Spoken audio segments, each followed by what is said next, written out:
വാഹനങ്ങളുടെ റോഡ് നികുതി അടയ്ക്കാതെ കുടിശ്ശിക വരുത്തുന്നവരെ കുടുക്കാൻ നടപടികളുമായി റവന്യൂ റിക്കവറി വിഭാഗം. വാഹന നികുതി അടയ്ക്കാത്തവരോട് പേരിൽ ഭൂമിയുണ്ടെങ്കിൽ അതിൽ നിന്നും കുടിശ്ശിക ഈടാക്കാനാണ് നീക്കം.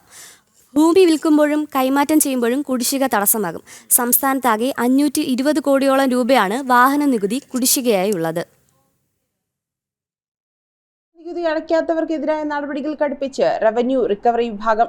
സംസ്ഥാനത്ത് 72,122 കേസുകളിലാണ് റവന്യൂ റിക്കവറി നടപടികൾ പുരോഗമിക്കുന്നത്. വാഹന ഉടമയുടെ പേരിൽ ഭൂമിയുണ്ടെങ്കിൽ അതിൽ നിന്ന് തന്നെ കുടിശ്ശിക ഈടാക്കും. വില്ലേജ് ഓഫീസുകളിലെ ഭൂരേഖകളിൽ കുടിശ്ശിക വിവരങ്ങൾ രേഖപ്പെടുത്തിയിട്ടുണ്ട്. ഭൂമി വിൽക്കുമ്പോഴും കൈമാറ്റം ചെയ്യുമ്പോഴും നികുതി കുടിശ്ശിക തടസ്സമാകും. സ്വകാര്യ വാഹനങ്ങൾക്ക് 15 വർഷത്തേക്കാണ് നികുതി. അതിനുശേഷം ഓരോ 5 വർഷം കൂടുമ്പോഴും പുതുക്കി നികുതി അടയ്ക്കണം. പൊതുവാഹനങ്ങൾക്ക് നിശ്ചിത ഇടവേളകളിലാണ് നികുതി നൽകേണ്ടത്. ഉപയോഗശൂന്യമായതോ അപകടത്തിൽ തകർന്നതോ ആയ വാഹനങ്ങൾ ഉപേക്ഷിക്കുമ്പോഴും നികുതി കുടിശ്ശിക തീർത്ത് രജിസ്ട്രേഷൻ റദ്ദാക്കണം. അതുവരെ നികുതി അടച്ചാൽ മാത്രമേ വാഹനം പൊളിക്കാനുള്ള ഔദ്യോഗിക അനുമതി ലഭിക്കൂ. ഇത് പാലിക്കാതെ വാഹനം ആക്രിക്ക് കൈമാറിയാൽ നികുതി ബാധ്യത വാഹന ഉടമയുടെ പേരിൽ തന്നെയാകും. വാഹനത്തിന്റെ ഉടമസ്ഥാവകാശം യഥാസമയം കൈമാറുന്നതിൽ വീഴ്ച വന്നത് കാരണം ജപ്തി നടപടി നേരിടേണ്ടി വരുന്നവരും കുടിശ്ശികക്കാരിലുണ്ട്. വാഹന ഉടമയുടെ പേരിലാണ് ജപ്തി വരിക. പാലക്കാട്ട് നിന്ന് 6094 കേസുകളിൽ 265 കോടി കിട്ടാനുണ്ട്.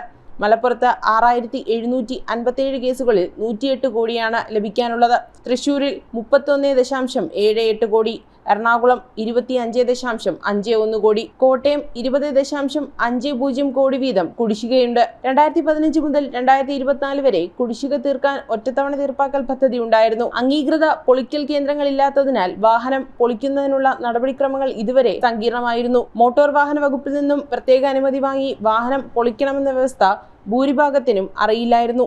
ഉടമകളെ കണ്ടെത്തിയ കേസുകളിൽ മാത്രമാണ് ജപ്തി നടപടികളിലേക്ക് കടന്നിട്ടുള്ളത്. കണ്ടെത്താൻ കഴിയാത്ത ഒട്ടേറെ കേസുകൾ ഇതിനു പുറമെയുണ്ട്. ജനം, തിരുവനന്തപുരം.